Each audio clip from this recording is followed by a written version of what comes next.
Welcome to Story Time with Renu. Long ago, there were two brothers, Ramu, a fisherman, and Shamu, a rich businessman. When they were young, they were very poor. So Ramu worked hard so that Shamu could go to school. When they grew up, Ramu continued to fish and Shamu started his business and became rich. Ramu made a good living catching and selling his fish. Now, as the years went by, the number of fish in the lake reduced. So there were times when Ramu caught just enough fish for his family and had none to sell. So one day when he went fishing, he sat at the lake for a very long time but couldn't catch a single fish. So that evening when he went home, he felt very sorry to see that his children were very hungry. The oldest son Gopu was sitting in a corner crying.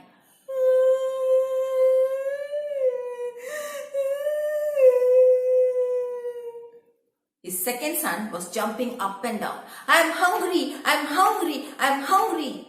And his third son, the youngest one, was holding on to his mother's sari and saying, give me something to eat, give me something to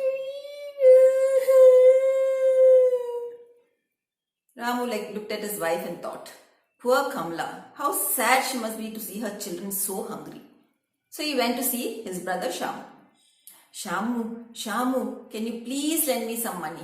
My children are very hungry. I couldn't catch a single fish today. Now Shamu didn't want to help his brother. So he said, Ramu, I'm very sorry. It's been a difficult time for me. I barely have enough money for my family. How can I lend you some?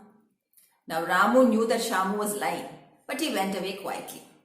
And that night, all of them went to bed very hungry. The next morning when Ramu left to go fishing, he told Kamla, I will not come back today unless I catch some fish. He went and sat by the lake again and threw his net into the lake. He pulled it up, nothing. Threw it once again, pulled it up, nothing. He threw the net many times into the lake, but still couldn't catch any fish. Finally, he managed to catch a few fish. He was just about to go home when he thought, let me try once more. So he threw the net once again into the water and waited for some time. Then he started to pull it up. And this time it was heavy. He thought to himself, looks like I've caught a big fish. He continued to pull it up and up and up and up. And finally, when it reached to the very top, he saw that it was a small round stone. He was about to throw it back into the water when he thought, maybe my sons would like to play with it.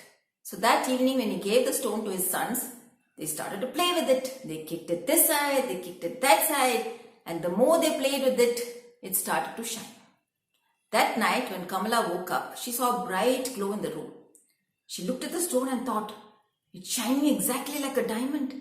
She woke up Ramu. Look at the stone, Ramu, she said.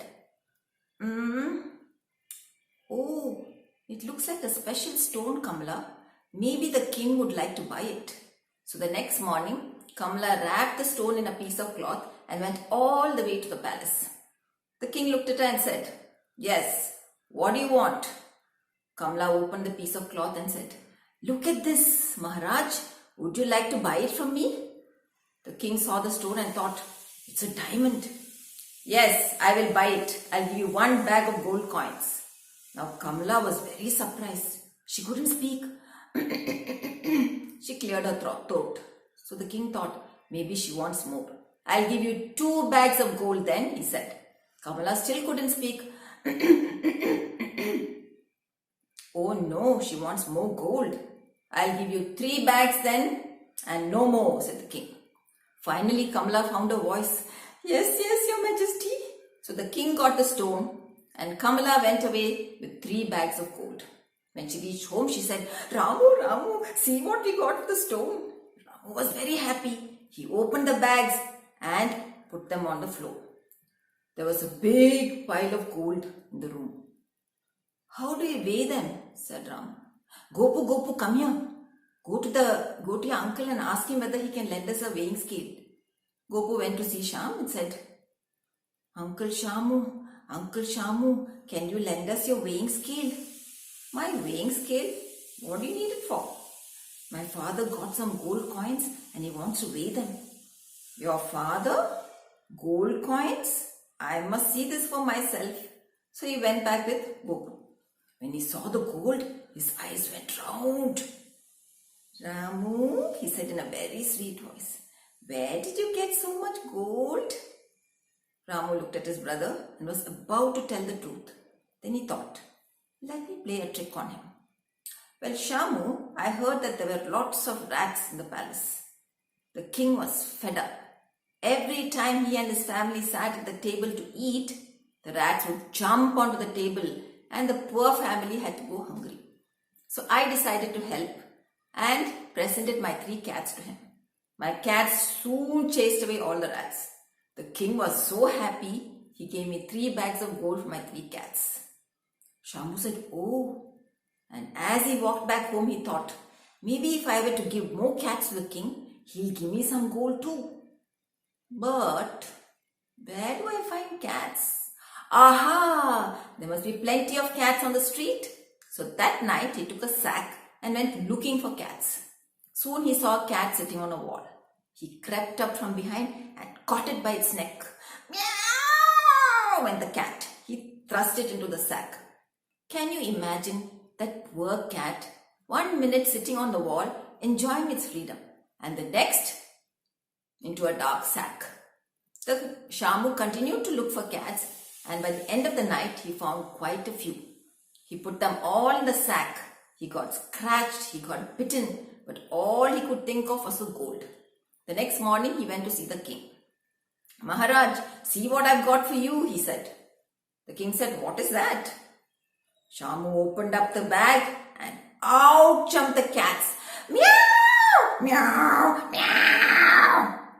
Some ran this side, some ran that side. One jumped onto the curtains and ripped it down. Another one jumped onto the table and broke everything. Another one scratched the king on his leg. Another one jumped onto the king and scratched him on his cheek. The king was furious. How dare you bring these cats into my palace? Look at the mess they have made. But Maharaj, my cats will chase away all the rats in your palace. What do you mean rats? There are no rats in my palace. You fool! Guards, catch him and put him in jail. And so Shamu was put in jail, and there he stayed for a very long time. What about Ramu and his family? They didn't have to worry about money anymore. Do you think Shamu deserved to be punished? Think about it. That's the end of the story. I hope you liked it. Thank you for listening. Until next time, see you. Bye bye.